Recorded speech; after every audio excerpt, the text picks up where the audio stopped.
Welcome back to the Iraqi Dinar channel, your trusted source for official updates, verified exchange news, real-time insights into one of the most talked about financial events of our time.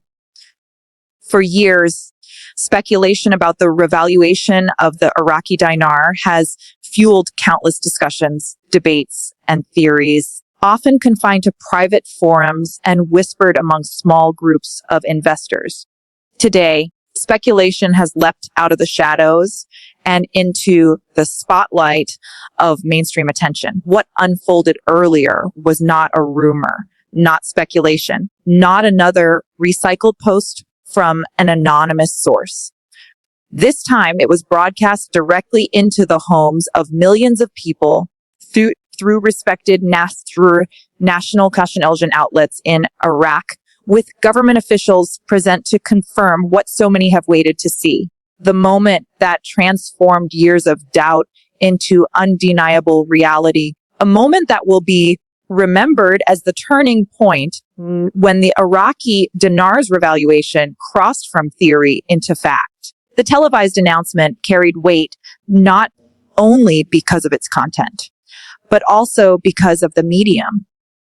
Iraq's leading Arabic language channels, including Al Samaria News and Al Iraqiyya, ran a breaking financial segment that interrupted regular programming. A bright red ticker rolled across the screen, displaying not the old familiar exchange rate of roughly first 100 dinar per US dollar, but a bold new figure that stunned viewers. For the first time, currency was listed at an international exchange rate of over $3 per dinar, a level that few outside dedicated investor circles ever imagined would be possible. In living rooms across Iraq, families paused in disbelief as they watched their country's currency shift from undervalued notes in their pockets to a global powerhouse announced live on air.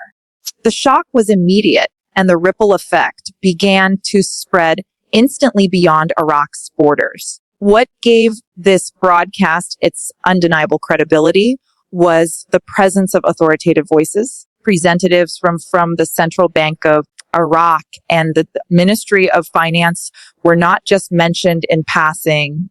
They were on screen speaking about the change, discussing the implications, and putting the full weight of their offices behind the announcement.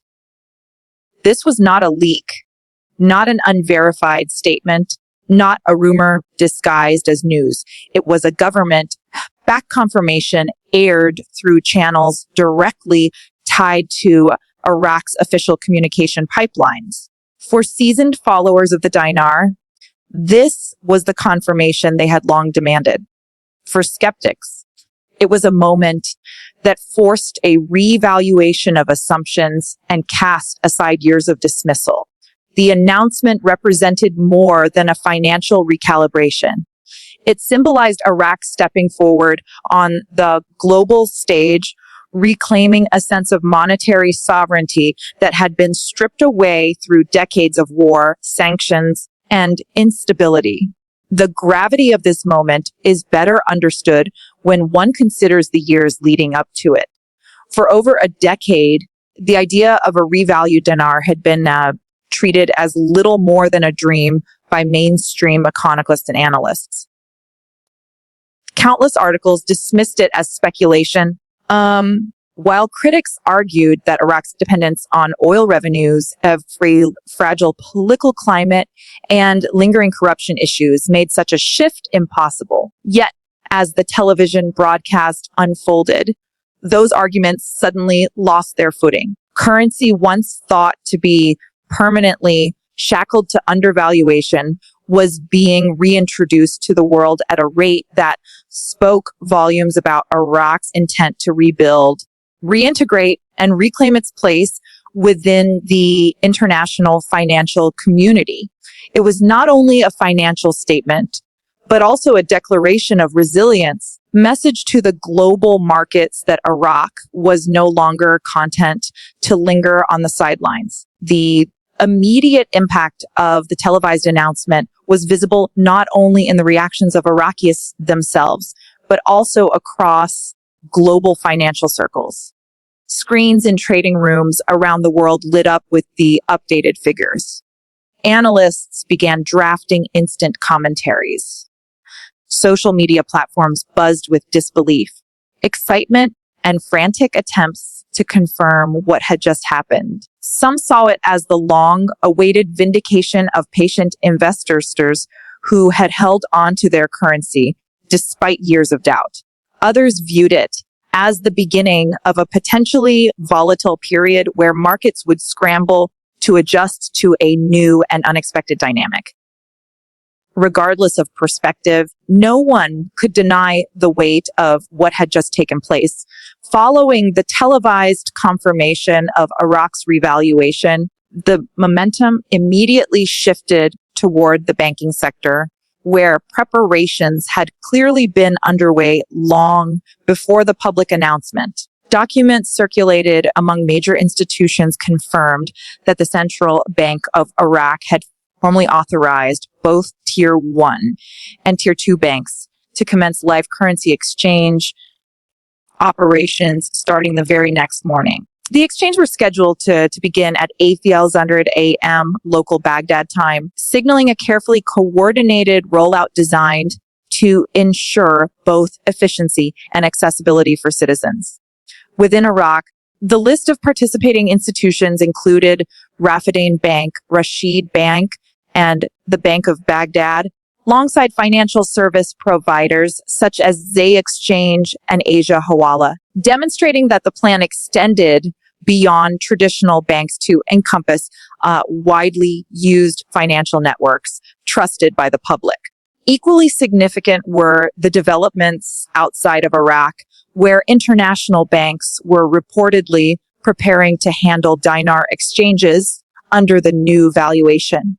Reports indicated that major U.S. institutions such as Wells Fargo, JP Chase, and HSBC had been cleared to process appointments, though some were operating on a by-appointment only basis to manage demand and ensure compliance.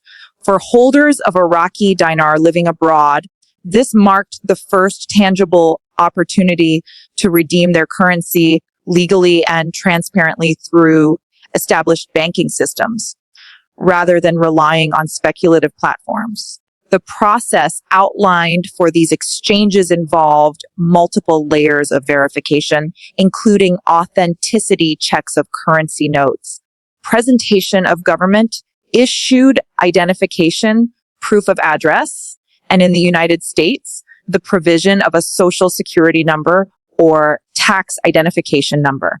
Transactions would be carefully recorded, exchange vouchers issued, and regulatory compliance strictly enforced to transform what had once been a rumor-driven, loosely organized speculation into a structured and trackable process unfolding under the oversight of both governments and banks. As the first wave of exchanges draws near, the focus for currency holders has shifted to preparation, organization, and protection, with banks now under strict regulatory frameworks. The requirements for completing an exchange are precise and non-negotiable. Holders are being advised to carefully prepare their documents, beginning with valid government-issued identifications such as a passport, driver's license, or national ID card. Proof of address is also a critical component, which can be established through recent utility bills, lease agreements, or bank statements. In the United States, exchanges will additionally require either a social security number or a tax identification number, given that each transaction is considered a reportable event with potential tax implications. Appointment confirmations should be printed or digitally saved. Although not always mandatory, receipts for original currency purchases or asset declaration forms are strongly recommended, especially for those engaging with Tier 1 institutions offering structured payout options. At the same time, holders are being urged to stay vigilant against scams and opportunists seeking to exploit the excitement of this historic moment. Fraudulent schemes disguised as private exchange offers, advanced fee requests, insider opportunities are already circulating across online platforms such as Telegram and WhatsApp. Safest course of action is to avoid any group or individual operating outside of licensed banking institutions and redemption centers, as no legitimate exchange will ever require upfront payments or personal information through unsecured channels. The importance of protecting this long-awaited opportunity cannot be overstated, since years of patience and discipline now converge on a process that must be navigated with care.